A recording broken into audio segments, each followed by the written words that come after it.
Okay.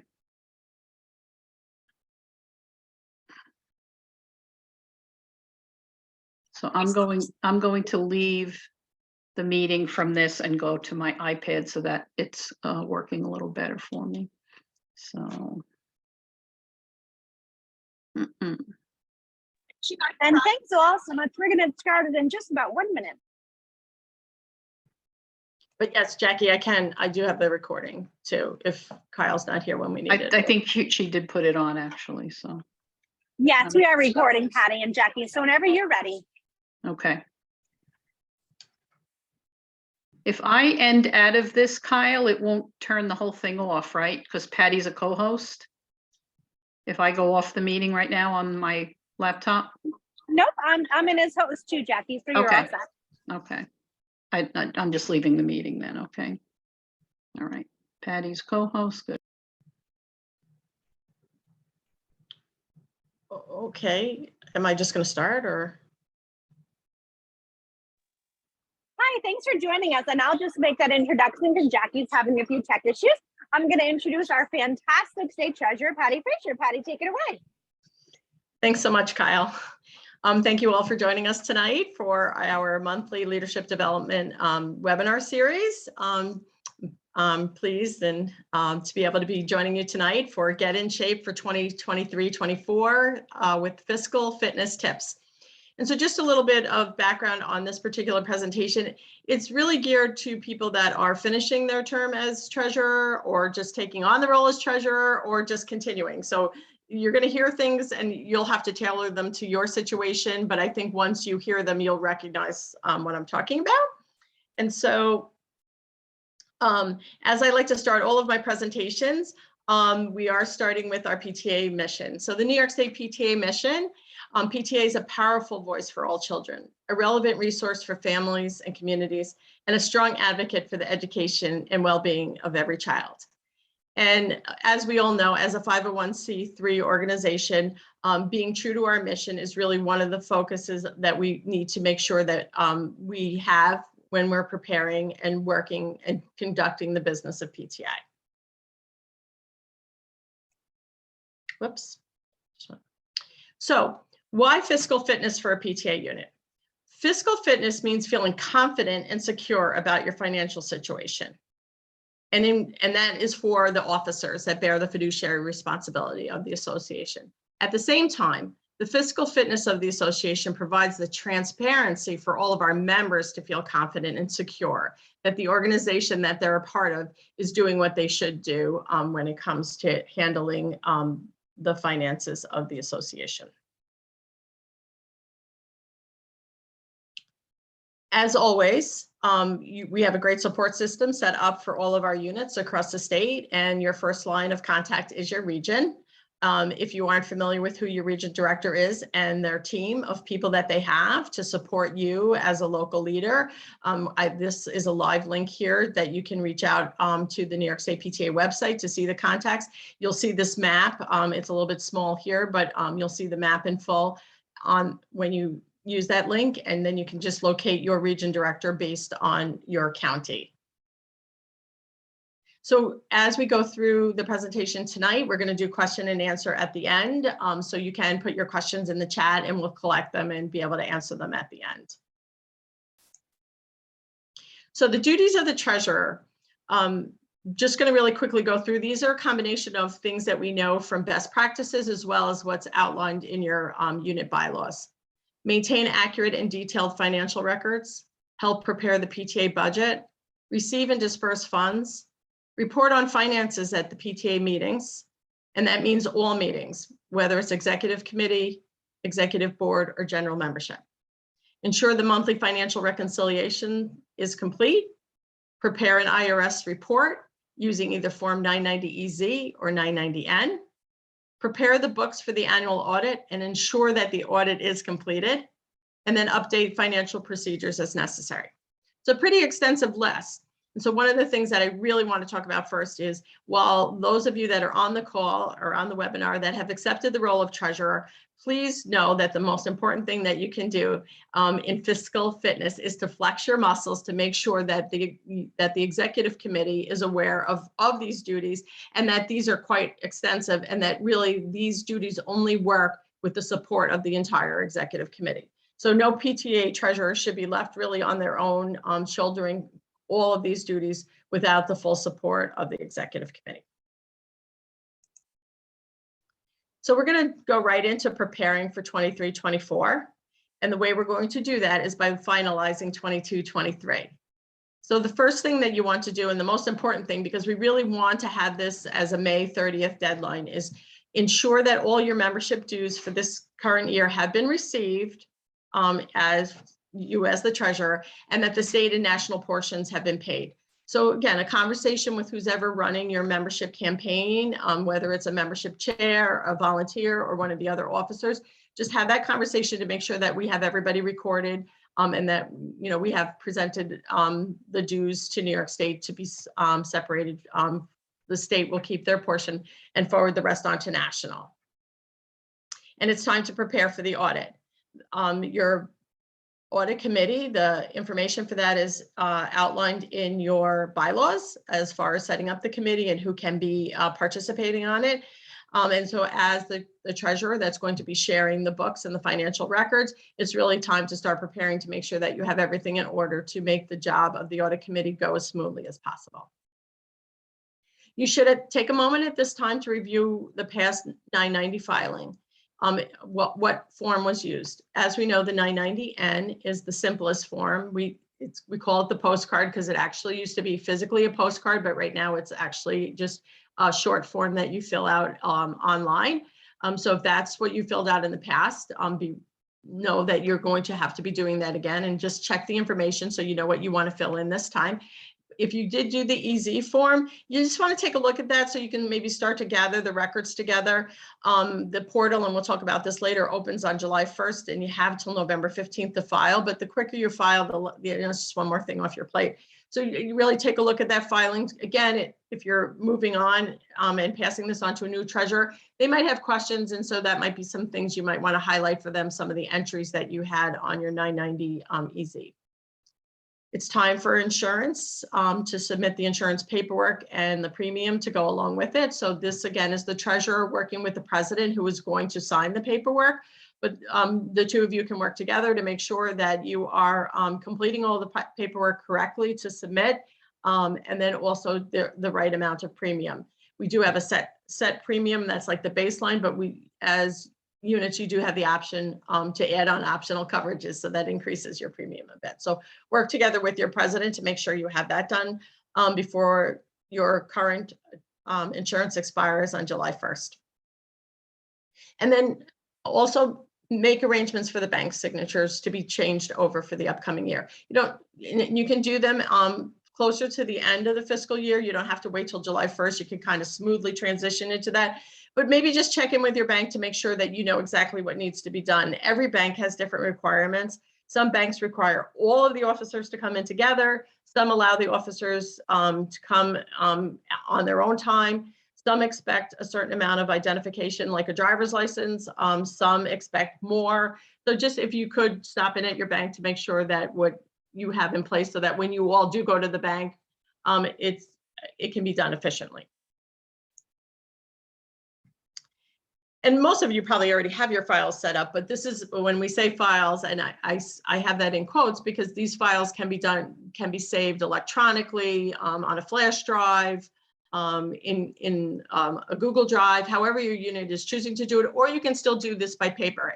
The paper files should be somewhere, but when you're passing things on a continuous basis, you can pass them on electronically.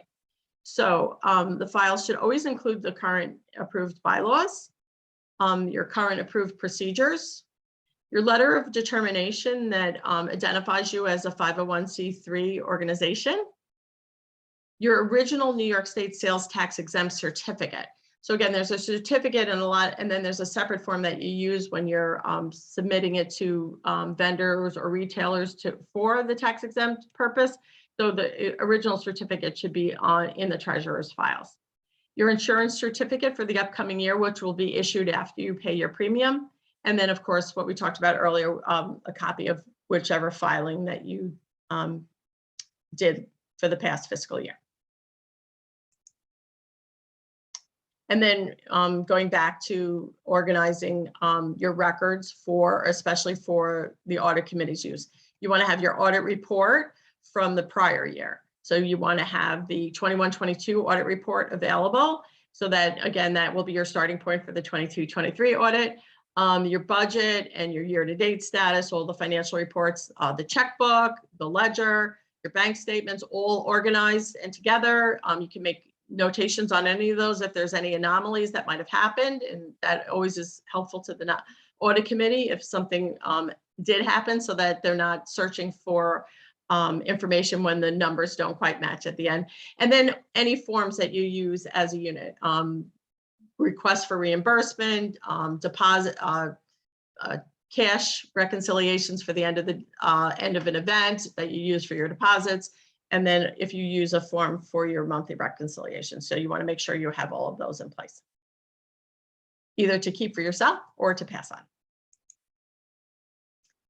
And before the end of the year, you need to work with your executive committee to decide how you are going to handle summer spending. Your current budget that's been approved by your membership will end on June 30th, which is the end of the fiscal year. And typically we ask our units to seek approval for the New Year's budget at the first meeting of the upcoming school year. And we do ask that, when that budget is presented, that you go line by line, so everybody, including the members, understand where the money is going to be going, what money is taken in and why you're taking in that money, and what your intention is for the expenses.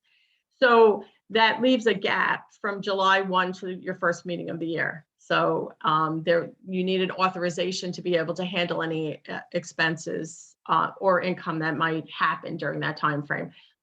Like your back to school event, you might, whatever, if you do a little welcome back to the students and you want to provide refreshments or a small token of some sort, that kind of spending needs to take place. So you have the two options. Before the end of the school year, that you can work with the board to approve a spending amount that will cover those anticipated expenses that you'll have up until you approve the budget. And that spending amount, once you kind of calculate it, I would add on about 10% for overages, because as we know, a lot of costs are going up. So you have that approval to spend up to that amount of money as needed until the budget is approved. Again, keep in mind, if you do that amount as a spending amount, those expenses will then be added into the budget once it's approved. So they will be accounted for in the upcoming year's budget. They're not separate from that budget. Or you can approve a provisional budget. If you're far enough ahead that you could kind of anticipate what your budget will look like for the upcoming year, you can just go ahead and create that whole budget with your budget committee. Sometimes the executive committee serves as the budget committee. However, you can want to set up a provisional budget, that's sort of the framework. You can go ahead and have that approved, and that again is an approval for those expenses that are listed on that budget. Know that the provisional budget does not have to be the final budget. So again, some work can be done over the summer on that, so that when you might want to tweak a few things, you might have a chairperson that comes forward with a plan of work that is going to need some additional funding. You can make those adjustments again, because you're going to approve the budget at your first meeting of the year, and that's going to be the actual budget you're working from. So just a little bit about the budget whenever you choose to do that, again, as a provisional and then revised as needed throughout the summer, or you're just going to create the budget during the summer months for that presentation. You want to form a committee of about 3 to 5 members that are kind of familiar with the work of your PTA. Certainly you want to, take a look at what has happened in the last several years, or even just the last year. So review prior years, actual versus budgeted, both receipts and disbursements, so that you can see what worked, what didn't work, and what you want to think about changing for the upcoming year. You want to determine how much money and this is the way we want you to do PTA budgeting, right? So you determine how much money you will need for your expenses. These are the programs we want to do. These are the activities we want to do. These are the supplies that we need to have on hand to make our meetings and our events be successful. And we certainly want you to include money for training, as well as support for outside activities, either things that are happening at the region level or the state level. So first you want to work on figuring out what your expenses are, and then you want to move forward then with how are we going to fund these expenses. And so that, you know, again, you can identify the fundraisers or the amount of funds that you're going to need and work with your fundraising chair.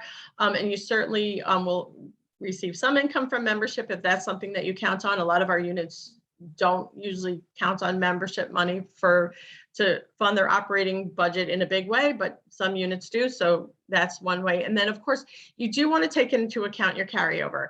You know, this isn't a budget that starts from zero. You should be, you know, the funds that were raised last year, if there are any funds left over, really, you should be rolling them into your upcoming year. And so once you have the all of the information, you can draft a preliminary budget worksheet, you know, based on what you think is going to be happening. And then of course you want to, let's go to the next slide. That's blank. Patty, I'm just going to interrupt you one question a minute. We do have a few questions in the chat. Do you want to take them as they come in, or do you want to take them at the end? Let me just take a quick look at them right now. And we were going to take those at the end, and I will talk. Yep. And okay, great. I will just say this really quickly. I will talk a lot about your executive committee. Your executive committee is your elected officers. Usually, some units will have their immediate past president as an advisory member of the executive committee. So they're invited to the executive committee meeting to be able to share information, historical, which is always great. So we have the executive committee, and then we have your executive board. At the minimum, your executive board is all of your committee chairs. So your executive committee is one of those committees, and then any other standing committees that you might have. Your membership committee, your hospitality committee, your fundraising committee, your advocacy committee, or if you just have like a single chair, sometimes you just have a single chair of advocacy or legislation, they would be the standing committees that are part of your executive board. I refer you back to your bylaws on that so that you can read through your bylaws and see the very specific duties of your executive committee and the specific duties of your executive board. And your bylaws will also tell you that there are a certain amount of meetings that the executive committee should have every year and a certain amount the board should have every year. I think in most of our units, we exceed that. A lot of our executive committees meet monthly and our boards meet often as well. And some of our units combine the board meeting with a general membership meeting. So lots of ways to do that. If you have concerns about that, that's a great thing to reach out to your region director for assistance on. So when we have the budget, we have that draft. We want to give that to the PTA board for consideration. So we want to show it to all of the chair people to say, this is what we think it's going to look like. How does this work with what you have planned for this year? Is it reasonable? And let me just take, for example, let me take your membership chair. So your membership chair is going to want to do like some activities at the beginning of the year. They want to be present at open house. They're going to want to have maybe a nice tablecloth if you don't already have a PTA one. They might want to have a little giveaway or a little decorations for their to match whatever the theme of your membership is. So they need expenses. And so we're going to ask the membership chair, will these expenses cover your plan of work? And kind of work it out that way to make sure that the amount is reasonable. And then once all the information is gathered and the budget is tweaked to its final proposed budget, you'll be ready to present that at the general meeting, the first one of the upcoming school year. You do need to make sure that you have a quorum first, which is outlined in your bylaws. A lot of our units have about a 10 to 15 member quorum. So you want to make sure your secretary will let you know they have that many registered members present at the meeting. Once we know that, we just need a majority of the members present to adopt that budget for the upcoming year. Then once that happens, then the PTA, the treasurer, and along with all of the other board members are authorized to spend the funds as needed to run the programs and activities of the PTA for the year. Again, funds should not be spent until the budget is approved. So again, the exception to that is if you just went with the summer spending plan, that was just an amount, you are approved to do that until the budget is approved in its final stage. So I want to talk quickly. Some of you might be on our New York State PTA local leaders page. Or some questions have come up about the accounting of membership. So when you collect membership dues, as we mentioned earlier, a portion of those dues goes to state and national, and that's really our income. So that is the only pass-through that you are allowed as a PTA unit to do. So you're accepting money on behalf of other entities of PTA, national and state. So those funds should not be considered part of your budget. It's not your money to use to support your expenses. So we ask you to do a below the line accounting. So in the resource guide, we have a copy of what a full budget looks like. I've just taken a couple of snippets. So what happens above the line is you would just account for your local membership portion. So this particular unit for this month, we're just going to look at the month, they had 50 members who each paid $10 to be members, and that's listed here below. That membership is $10. So 6 is kept by the unit. So 6 times 50, $300. So that's your income, and that is your PTA money income revenue for your unit. But the part that's going to come to state and national, we're asking you to account for that below the line. So that means below the bottom line. So the bottom line on this budget is the balance on hand, it's $4,000. So, and then you'll see there's some accounting below, and it matches the 50 members at $1.75 and 50 members at $2.25. Those together total the $4 that you submit to New York State. And then we turn around and send the 50 at $2.25 to national. So you really need to do this below the line accounting, and this is totally acceptable. But this is the way that you should be accounting for membership dues.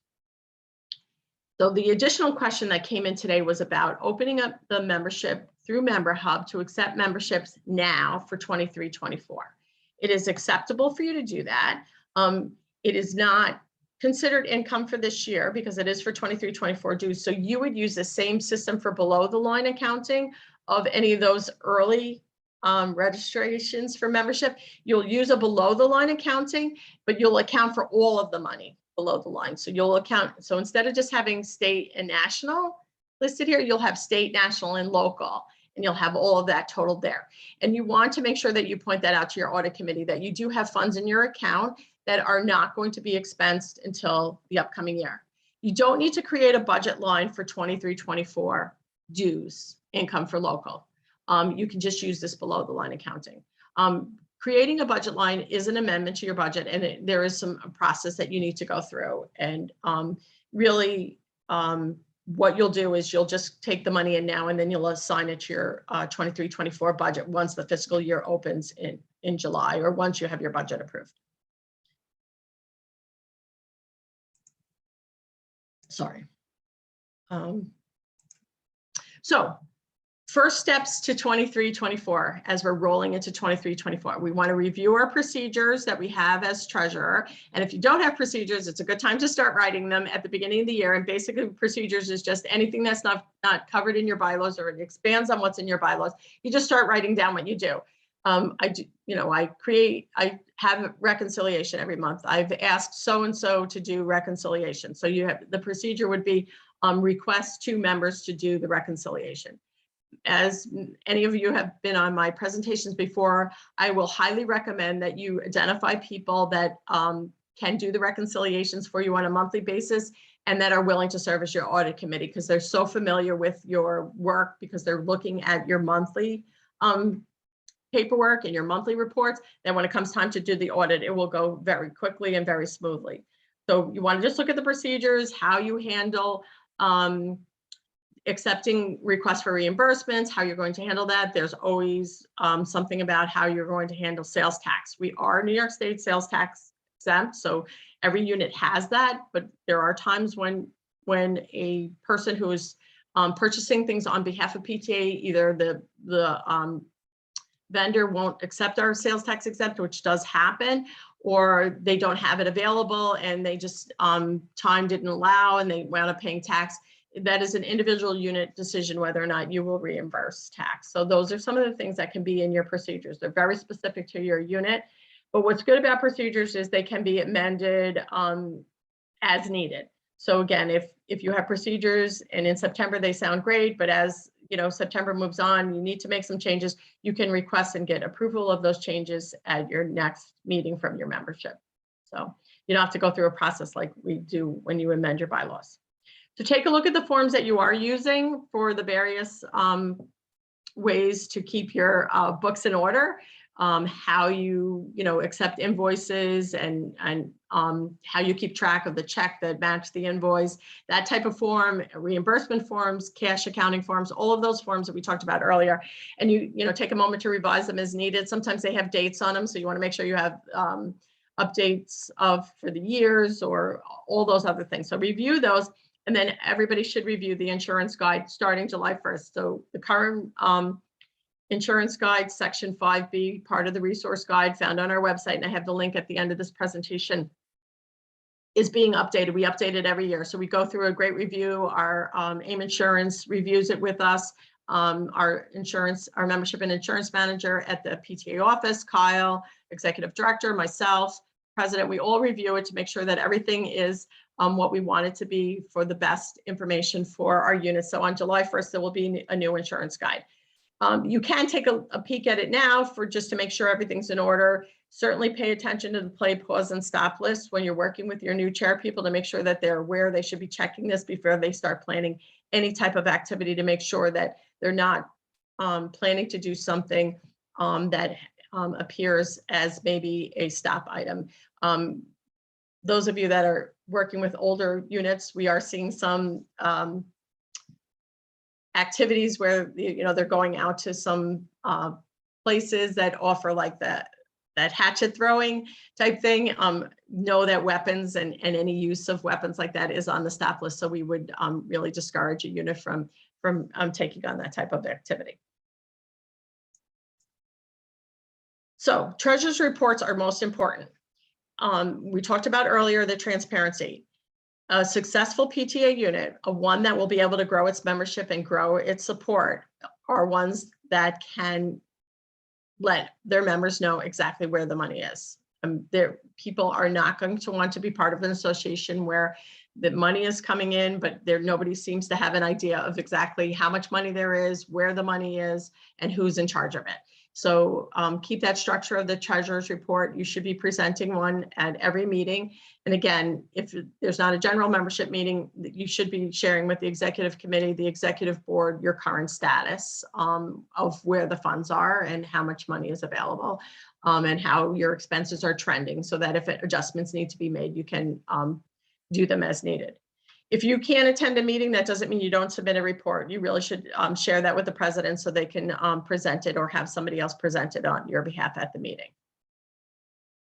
I recommend following your bank statement month for your treasurer reports on a monthly basis rather than a calendar month or meeting to meeting. So again, that is one more easy step for your auditors, your reconcilers to see, they're taking that snapshot picture and it matches the dates on the bank statement. As treasurer at the meetings, you should have all of your records available so that anybody who has a question to say, well, I see that in, 2 months ago on your report, we only had spent $1,000 and now we've spent $2,000 on hospitality. What did that entail? And you can have the records right there to show these are the things that we purchased and this is why we needed those expenses. So you should have those available at all times. If somebody from outside the association wants to see your records, that's not really something that you need to do, but you do need to be responsible to the members. And again, the report should be, printed so that it can be submitted to be part of the minutes for that meeting. So you hand that over to the secretary. One of the things that, while not new any longer, it's something that we're still seeing that a lot of our units are not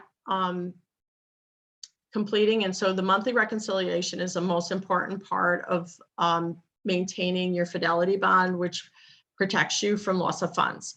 When you as president or treasurer work together to submit the paperwork, the president is signing off stating that we will do the annual audit and monthly reconciliations to maintain the privilege of the fidelity bond to protect us from loss of funds. If your unit does recognize that there's a loss of funds, one of the first things the insurance company is going to need to provide to the underwriter is these monthly reconciliations. So again, for the insurance company to protect our funds, we have to tell them that we're doing the best we can to protect our funds first. So this monthly reconciliation is the best way to do that. And basically it is a review of the past statement month. So again, marking in your ledger the statement month, so that helps the person who's doing the reconciliation so they can take a look at what you say you received, what cash you might have on hand, and what disbursements you made in that month. That's your ledger, all your records of that. And then all of that is calculated to see where we stand, and then it's compared to the bank statement to see that they match. If they don't match, it should be a pretty quick check over to see why they don't match. Either a check hasn't been cashed yet, or an invoice that was paid out hasn't left the bank yet either. So you can do that, and then you want to just sign off on the bank statement. And some units do have a reconciliation form. You want to sign off on that form to show that two people reviewed the books and saw that they were in good order. So you want that, and then you want to be able to report that as part of your report during the actual meeting so that it's recorded in the minutes that the monthly reconciliation did take place and who the people were that did it. So that's in the official minutes. If there are issues, they should be noted and reported to the membership. So again, if for some reason a mistake was made in some of the calculations and you were off by $1,000 on your ledger, but this reconciliation found it, you should report that. Yeah, there was a discrepancy in the reconciliation, but we found it and it was corrected, and we're just letting everyone know. Similar to what you do with the audit report, if you find mistakes or errors at the end of the year, you do report that as part of if they're significant, you report that as part of the audit findings. Again, these should be completed at every meeting. They should not be completed by somebody who's a signatory on the account or related to any of the signatories on the account. So again, this is another two sets of eyes looking at our records to make sure everything is in place. As you know from our reports from AIM Insurance, that within the last 10 years, claims for loss of funds have risen far above claims for liability for accidents and other things like that. So we really need to take our fiscal responsibility serious here, and the monthly reconciliations are a must. So again, completed by two people. You can have more if you want, but the two people is what we prefer at the minimum. So statement month, again, you don't have to do it meeting to meeting. It can just be based on the statement. Again, I talked about the part about making sure it appears in the minutes already. The IRS 990 report is something that all PTAs must file, regardless of the amount of revenue. So on your behalf, on behalf of all of our units, we have contracted with the file990.org, which is a service that allows you to electronically file both the 990N and the 990EZ through their portal. So we will, the IRS portal will open July 1, and then the file 990 will immediately begin contacting you as a reminder that it's time to file. And they will continue to send you email reminders until you do file. So a couple of things. One, we want you to file as soon as possible. And two, if you think you filed, but you're still getting the email reminders, you might want to reach out. You can reach out to me or your region treasurer or your region director to see what the glitch might be because you would have gotten a confirmation. And if you get a confirmation, file 990 gets a confirmation, and then they stop emailing you. So again, file 990 makes it very simple. It's a very step-by-step, easy to manage, whether you're doing the 990N or the 990EZ. So I really encourage everybody to use that. There are other services that you can use. The file 990 is at no charge to you. Again, we have taken care of the fees through New York State. So that's one of the things that your dues supports. The the 990 report is based on our fiscal year, June 1st or July 1st to June 30th. So June 30th close, you have 4.5 months, just like your regular, IRS reports for your own personal income report. It's 4 months and 2 weeks after is the deadline. So our 2023 return is for this fiscal year, July 1, 2022 through June 30th, 23. And the filing period opens July 1st and the deadline is 11/15, so November 15th. If you don't think you're going to meet that deadline and you're not filing your gross revenue, all the money you took in for the year is over 50,000, you really need to file for the extension. If you don't and you file your 990 easy late, there is a chance that you will receive a bill for penalties for late filing. And what we're finding with the IRS is sometimes that bill comes in 2 and 3 years past when you filed. So it's really hard to go back and try to, justify why it was late. So we really want to make sure that if you are going to be late and you feel that you're over the 50,000 mark, we can help you file this form 88Z8 and 8878. It's a very simple form. It just says we need more time, and they will give you till May then to do it.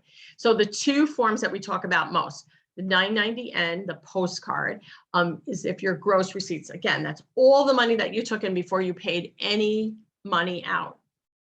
If they're $50,000 or less, you can comfortably say that you can fill out this 990N. It will take you less than 15 minutes to report what the IRS is looking for. Basically, the IRS wants to know that you are still continuing as a 501c3 and that you have less than $50,000. Those are, you have to check a couple of boxes and just update your officer information and you are good to go. If your gross receipts are between 50,000 and 200,000, that will lead you to the easy. And so the easy form, again, filing it through File 990, they will walk you through it. They will ask you all the questions. You will fill in the information, how much money you took in for fundraising, how much money you might have received from grants or other reasons for having money besides fundraising.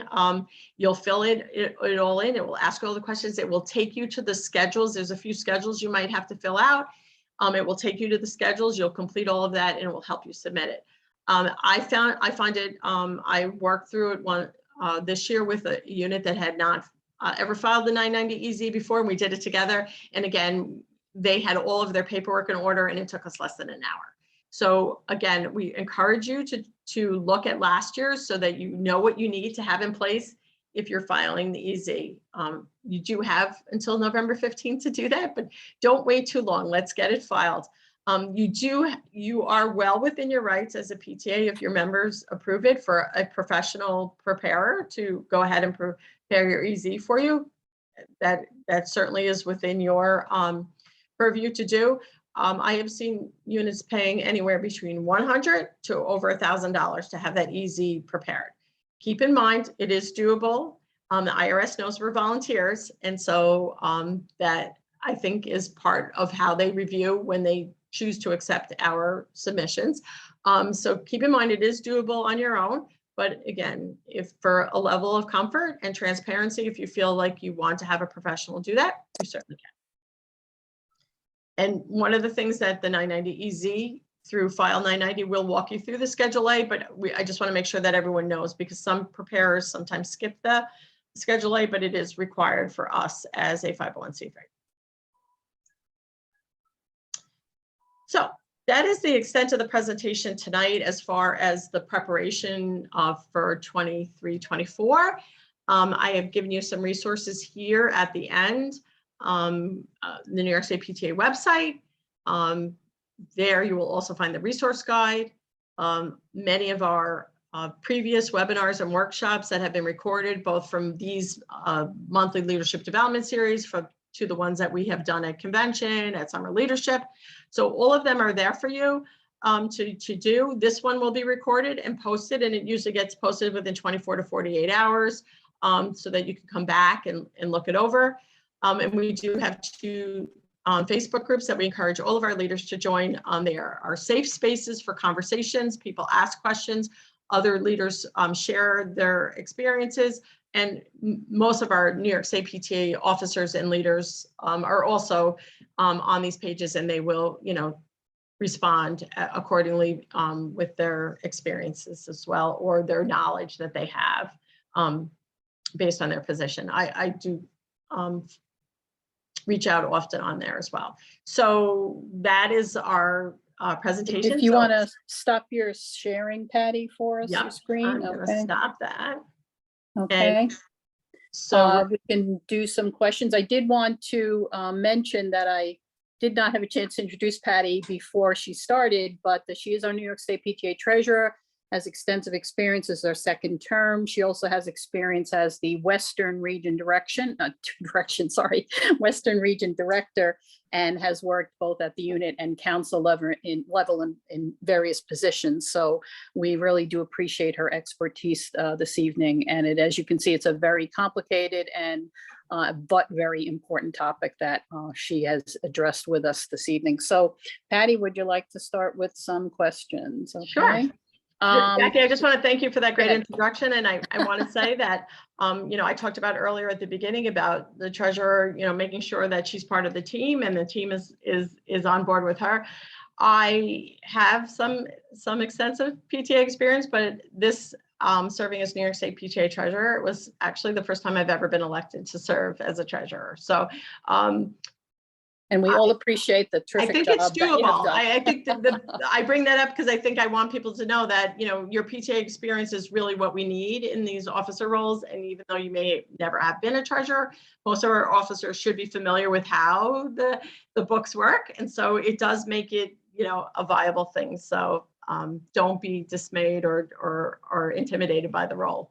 We can and as simple as the questions may appear, it's excellent information that everybody needs to know. And as Patty was mentioning, the executive committee, they are all responsible for this as well, so that they can present to the members with the best, most transparency and obviously best record keeping that is good for their PTA. So it's very important that you be transparent, and all of these things that Patty talked about just play a role in that transparency. So one question we have is about the audit committee. No, I'm sorry, the where is it here? Oh, here it is. Okay, if we have a credit from a fundraiser, do we account for that in our books? Yes. And if whoever asked that question, if they want to unmute, they can certainly unmute. But I'm assuming that if the credit came back to you as in funds, yes. Yeah. So you want to show that. Hi. Yeah. Yes. This is Jeanette. I'm the one who posted Jeanette. Hi. This is my first year as treasurer for our school, and we actually had 2 different book fair fundraisers through Scholastic. Okay. And this second book fair, they gave us a credit, but it wasn't monetary. I don't know. So I didn't know if that had to be recorded. Okay. So what was the purpose of the credit? I think because we did 2 book fairs this year. So that's Scholastic dollars, right? Right. Scholastic. Yeah, no, dollars. you don't have to account So for that. I don't have to account for that. No, but your chairperson should account for that, right? So yes. So we received $500 in Scholastic dollars, and we used that to purchase books for our books for bingo prizes, or we shared, X amount of it with the librarian to choose to select. So yes, the accounting of that needs to be from the committee, the chairperson. Okay, but I have to add it towards my my ledger of of money? No, because it's just from what Scholastic gave us. Okay, right. It's not real money. I mean, I don't want to say it's not real money. It's not right. It's money, but it's not money. It's not coming into us to use towards the PTA aspect. It's to use towards more books from Scholastic, basically, right? Okay, perfect. Thank you. Patty, what if there was no audit done the previous year? How did they go about getting that straightened out? Well, it's not too late. You can always go back and do it now. And it would be, hopefully all the paperwork is in order to be able to do it. And even if it's not, do the best you can. Do the best you can. And so I just want to say that we have a audit webinar on the New York State page, the PTA page. So there's an audit webinar, and then on the resource guide page under the finance section, which I'm 5A, finance section, there are sample and fillable audit forms. So the resource guide has a step-by-step instructions on how to conduct an audit. And so it'll say like step 1, do this. And then on the form, there's a place for 1. So when you do step 1, you fill it in at 1. And so they match very nicely. And so it's going to be a little more challenging, but it's not impossible to do last year's audit. But I would do it as soon as possible. And this is an important one. They're asking, how do you file the IRS forms? Do I set up an account through the website, or should there be an existing username / password? So I recommend, again, going through file990.org. You do not have to provide any personal information. If you went to the IRS website directly to do that, they are asking you to register, and there is a chance, they give you a couple of options. So you have to provide a certain amount of personal information and set up an account, which again, as a treasurer for only 2 years, I don't know that you need that account when we have this great File 990 link for you. So that would be my first line of saying, just use the file990.org. It is electronic. And like I said, it is set up in such a way that you should be able to accomplish either one of the filings in a very reasonable amount of time. Okay. Is there a standard procedure to start with, or does each unit create its own? We have some procedures in the resource guide that you can check, but it really Section is. 7. Section 7 of the resource guide is bylaws and procedures. Yes, thanks. And then you can use the finance ones. There's ones there that say this is what a treasurer should do. And so you could use that to kind of create how you are doing the things you're tasked to do, but they are definitely unit specific. Okay. This one may be a little confusion. It's asking about, do the monthly audit committee members need to be part of the elected board? And I think she means the reconciliation. No, People who do the reconciliation. They could be members Of the They should be elected members. board. Yeah. Of That's the all they have to elected be. board, she's saying, yeah. No, they do not have to be. They can be, but they don't have to be. Just as long as they're not a signatory on the account or related to that person, right? Yes. Um, Or even like an incoming treasurer, like that used to be, that's like a gray area. That's a good, yeah, it's a great idea. Who will get the email for the tax info, the president or the treasurer? The president will get it, and the person who filed last year. So that could be the same person or not. So what we ask is, like, I think the email says, if you're not the person that's doing this, can you pass this on? But the president of record will get that. So we're encouraging you, if you're not, once you know who your president is, that you make sure, obviously all of your officers, but especially the president's name gets put up on Member Hub, because that's where we draw our information from. So once you put that information in, then we just can download that whole spreadsheet of contacts and then pass it on to File 990 to upload so they can email you. So, and we update our upload to File 990 frequently, especially in the first couple months. So if you don't get it in right away, don't worry, just try to get your Member Hub updated, and then that's how you'll get the email. And how do we check if the IRS forms were filed in the past? Oh, well, one, you can look to see if you have file990.org emails, or somebody has them and can pass them to you. Your history, if you use file990.org, which is another benefit to it, your history is right on there. If not, I can, or your region director can help you look it up. There is the IRS public website that you can go on and just type in your EIN, and it's not always up to date, but it's close, and you can see your forms on there. There's also a spreadsheet that you can download. It's a little bit lengthy, but I have it, and so you could reach out to me as treasurer too, and I can tell you when your last form was filed. If an IRS account has already been set up, is there a way to close it to remove our personal information?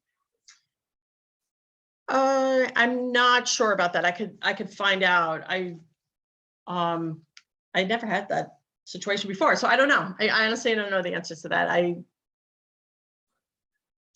don't know the answer. I will try to find that out, though. I guess you can check on the IRS website too, where you would go to see if, but typically I think if it'll just go dormant and they'll just delete it. But I mean, your information probably never goes away, but that's how it always is. But so you don't need to close that to start with file 990. You can just that's probably using the file question, 990. right?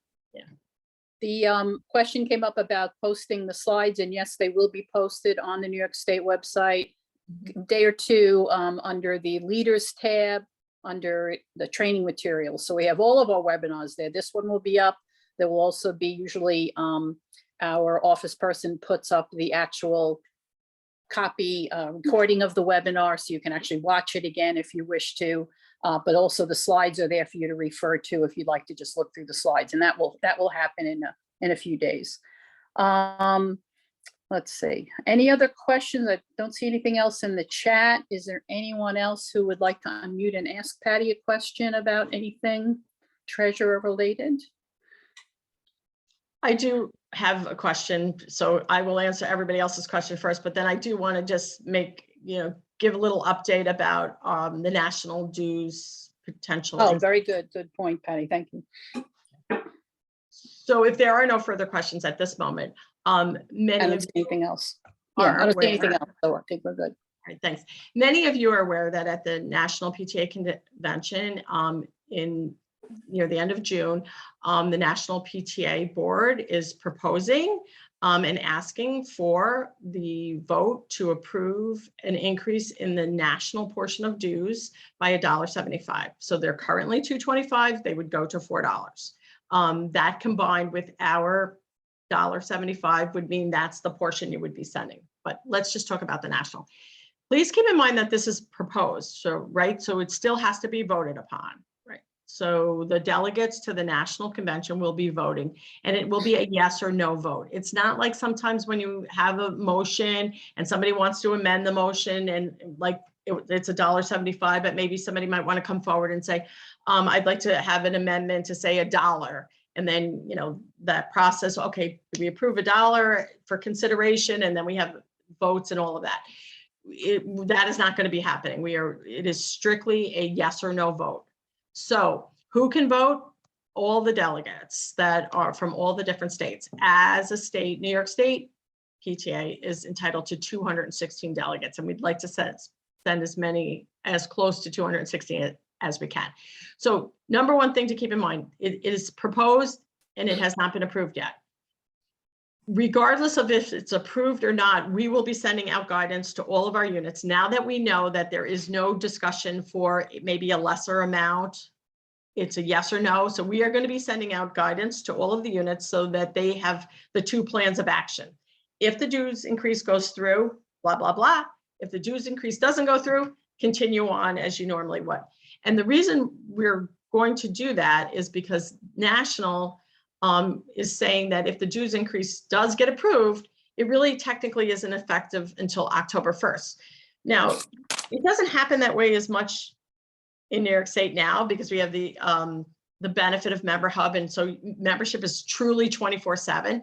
But back in the day when it was the card, and really right now, all of our memberships for 22-23 will expire on September 30th, and October 1st opens up the new PTA year. And that's the way it has been in PTA, national PTA history. So that's what they're putting as the start date for the increase. But we all know that we collect membership. We have units, as we talked about earlier, collecting membership now for 23-24. So there could be like a little glitch, like you might be collecting membership, but then the increase goes through and now the number is different. So we're going to be sending out guidance on all of that. And again, we all know this affects our bylaws. And when national makes a change that's across the board, there's no need for everybody to change their bylaws. It will just automatically go through. So we are going to be sending guidance on that. So keep in touch with your region director if you have major concerns about this. Or you can reach out again to myself, the New York State PTA office, but keep an eye out for that guidance. We are going to make sure that it is step by step and understandable. But again, until we know for sure, we're going to have to go both, give information on both. Now, and I did have another question. Can the outgoing treasurer file the 990 on July 1st? Yes. Yes. Okay. And can you please clarify how volunteers on this call can become delegates at Sure. convention? Good question. So as I said, we have 216 delegates that we're entitled to in New York State. You can refer, first of all, to the National PTA website to see the information about the convention and what's happening. It's going to be over a series of days. I think it's like 10 days. You don't have to be present for everything because a lot of it's recorded, and so you can watch it on your own time. So that's a benefit, so you can register. So there's two ways to register for convention. You can register individually, and the cost is $75. And this is a legitimate PTA expense. And so if you feel that you want to, after reviewing the schedule of events, the speakers, the workshops, the ability to vote for the incoming officers and the bylaws, their bylaws changes that they're making, and for the proposed dues increase, it's all legitimate, and you can ask your unit to support sending you at $75. If you can get a group of 5 or more people, you can register as a group, and then the cost goes down to $60 per person. So still very reasonable for the things that you're getting. So even if it's somebody from the PTA unit on the other side of town or from the next community over, and you're all in touch with each other and you can group together as a group of 5, you can register that way. Once you're registered as with a New York State address, it'll come back to us that you're affiliated with the New York State unit, and we'll be able to designate you and credential you as a delegate. The other option that you have is you can reach out to us at New York State. I'm going to say you can email Kyle and let her know that you want to be part of the New York State group to get the $60 rate. So we already have our 5 people, so we already have a group.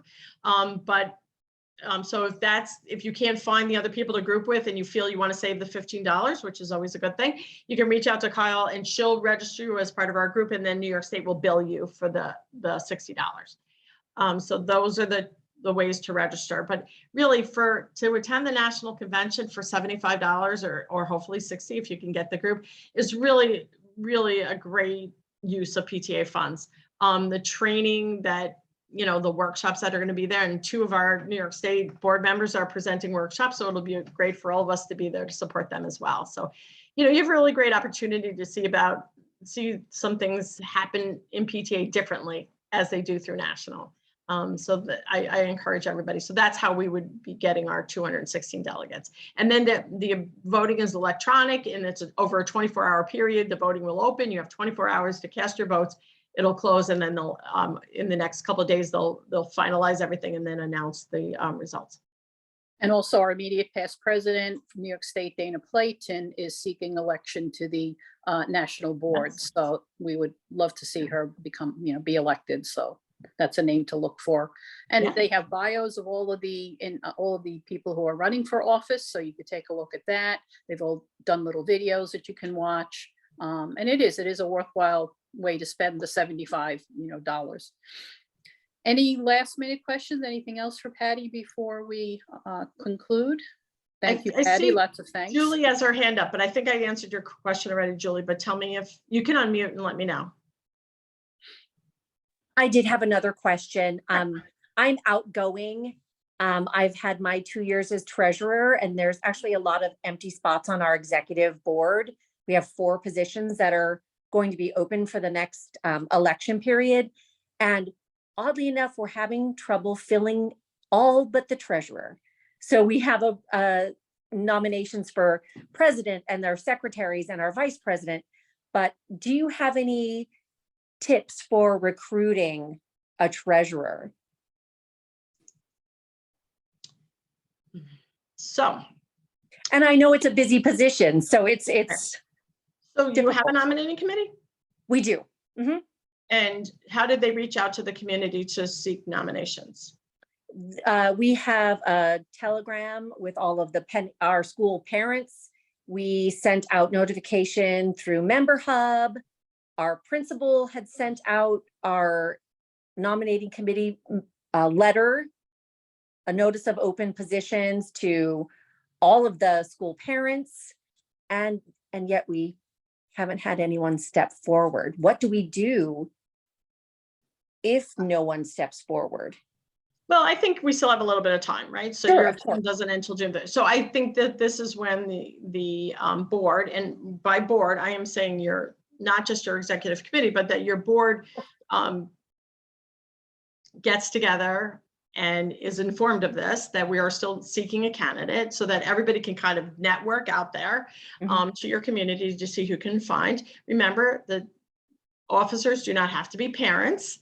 Could be Right. grandparents, could be local people that don't have any children in the school, could be a staff member. So it's open to any member who believes in the mission of PTA, is a person who can be a member and they are eligible for office. So, we can, if we can cast a wider net, I think a personal invite to people is a way to have somebody feel like, okay, wait a minute, I could be a part of this team and we can talk about that team. The other thing that you could do is have an information session just like this. I mean, Zoom is a great tool. And, maybe you have that, or you have a little, open house prior to your next meeting, a little, come and meet the treasurer and let's, talk about that. And maybe somebody, when they hear what you're doing and they can see what you're doing, will realize that it is a manageable position. Right. No, these are all great. And I think stressing the idea that, as the past treasurer, they would be there as a resource. And the entire executive committee should be involved in, the books and looking at the books and so on. So I think, letting any person who's taking on an office, let them know that they are not alone in this, and there will be resources. And as well as New York State has, so many resources available for anyone becoming an officer. And I'm not interested in strong arming anybody into a position. I'm really not, but I will say this. When we are in situations like this, we want everyone to know that, and this is a 501c3 guidance, and our minimum officers that we need to have are a president, a treasurer, and a secretary. And really that is us saying to the IRS, we have these key positions filled because we know these are really what holds the structure together, right? Again, somebody who's the lead, and somebody who's taking care of the money, and someone who's keeping the history. So do we need vice presidents? Yes. Do we have to have a vice president? No. So what we could do is, again, maybe somebody who's willing to serve the association, the nominating committee reaches out to them and says, would you be willing to serve as this? So that's another option. And again, it doesn't have to be, I don't know what your terms are. Some units, it's only a year. You only serve for a year, and then you have the option to do it for a second. Right, we're 2 year. So it's a full 2 years. So again, that could be, like that is something that could be talked about. And maybe one of the vice presidents that takes that role maybe stays on until we find somebody who is the treasurer, and then, resignations and vacancies and all of that can happen. But I think once a person starts as a treasurer, I think they'll enjoy it. I like it. I don't know. And I wouldn't mind it at all myself. So I think that's my best advice. And then I certainly think that if you have a council, that maybe your council is somebody you could reach out to, or your region. Yeah. So awesome. Thanks, Julie. Thanks for being treasurer. So we're going to turn off the words. I'm going to thank everybody for being on. Keep an eye on your email for information about the national dues increase. And if you have it, again, treasurer@nyspta.org is my email address. You can find me there. I'm on the website, whatever. If any questions from what was shared tonight come up, I encourage you to reach out to your region director. So what we're going to do is we're going to turn off the recording.